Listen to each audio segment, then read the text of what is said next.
NDAच्या देशातल्या सगळ्या घटक पक्षांना अटलजींचा हे जन्मशताब्दी वर्ष साजरं करत असताना स्मृती दिनाच्या कार्यक्रमाच्या निमित्तानं आज आमंत्रित केलं होतं आणि मग आज सगळेजण दिल्लीला येत आहेत म्हटल्यावर मग त्या निमित्तानं एकत्र भेटावं, प्रामुख्यानं प्रत्येक घटक पक्षांच्या NDAच्या बद्दलच्या असणाऱ्या भावना त्याची एकत्र चर्चा व्हावी, पुढं कसं जावं ह्याच्याबद्दलची चर्चा व्हावी म्हणून एक नड्डाजींच्याकडं हाय टीचा कार्यक्रम त्या ठिकाणी आयोजित केला होता आणि त्या अनुषंगानं आम्ही सगळेजण आलो होतो. आता ती बैठक पार पडली.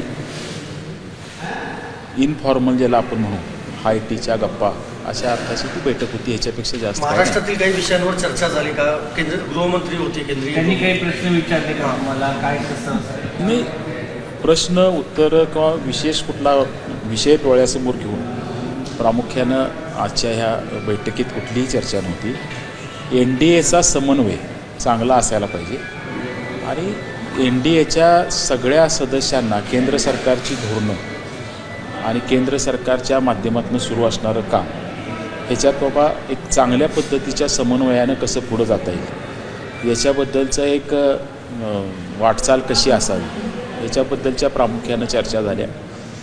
दिशा नावाची जी योजना खासदारांच्यासाठी राबवण्याचा प्रयत्न होतो आहे ती अतिशय चांगली आहे, त्याची माहिती सगळ्यांना कशी देता येईल ह्याच्याबद्दलच्या थोड्याफार चर्चा झाल्या.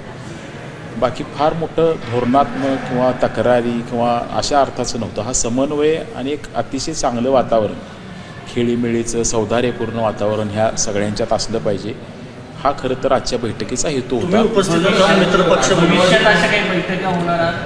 किमान महिन्यातून 2 महिन्यातून एखादी बैठक व्हावी अशा पद्धतीचं सुतोवाच सगळ्याच आम्ही घटक पक्षांनी सुद्धा केले आणि त्याला दुजोरा नड्डा साहेबांनी आणि अमित भाईंनी दोघांनी सुद्धा ह्या विषयाला अशा पद्धतीचं हे आयोजन करणं एक चांगल्या ह्या सगळ्या एकत्र युतीच्या NDAच्या कार्यकाळासाठी चांगलं राहील अशा पद्धतीच्या भावना.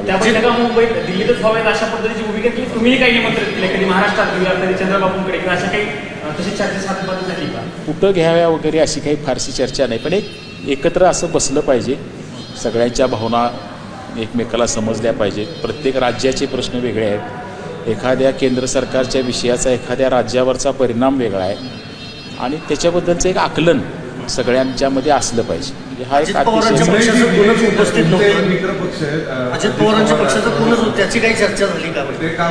नाही, मी तुम्हाला म्हटलो असं आज कार्यक्रम होता हा प्रामुख्यानं अटलजींच्या ह्या स्मृती दिनाच्या कार्यक्रमाच्या निमित्तानं आम्हाला आमंत्रित केलं होतं आणि आम्ही येणार आहे सगळे म्हटल्यावर ही बैठक होती.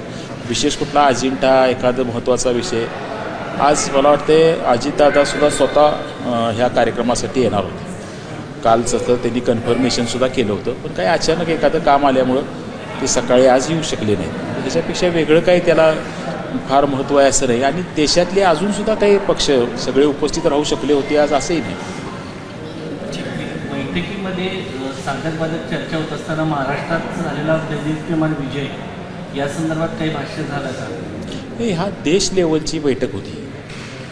प्रामुख्यानं एकाच गोष्टीवर थोडीशी चर्चाची झाली, ही प्रामुख्यानं ते आंबेडकरांच्या बाबतीतचा जो विषय आता समोर आला आहे हे नेमकं काय घडलं, कसं झालं याच्यामध्ये एक थोडीशी चर्चा झाली आणि अमित भाईंनीसुद्धा तीच भूमिका मांडली की अतिशय चांगलं समर्पक उत्तर ह्या विषयावर त्या ठिकाणी दिलं गेलं. काँग्रेसकडनं संविधानावरच्या चर्चेची मागणीसुद्धा नव्हती.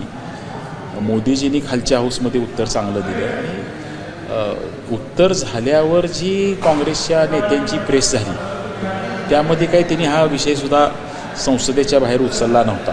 नंतर हा एक आफ्टर थॉट म्हणून बाबा भावनेच्या भरात एखादा विषय मांडत असताना समोर आलेल्या विचारांचा विपर्यास करून राजकारण करता येईल का ह्या दृष्टीनं हे कसं मांडलं गेलं अशाबद्दलची भावना त्यांनी सांगितली आणि प्रामुख्यानं अनेक गोष्टी म्हणजे संविधानाबद्दलच्या उद्याच्या काळात किंवा पूर्वी घडलेल्या काही गोष्टी ज्या आहेत देशाच्या ह्या अखंडत्वाच्या दृष्टिकोनातून ह्याबद्दल समोर येतील अशा पद्धतीच्या एक इन जनरल गप्पा या बैठकीमध्ये झाल्या.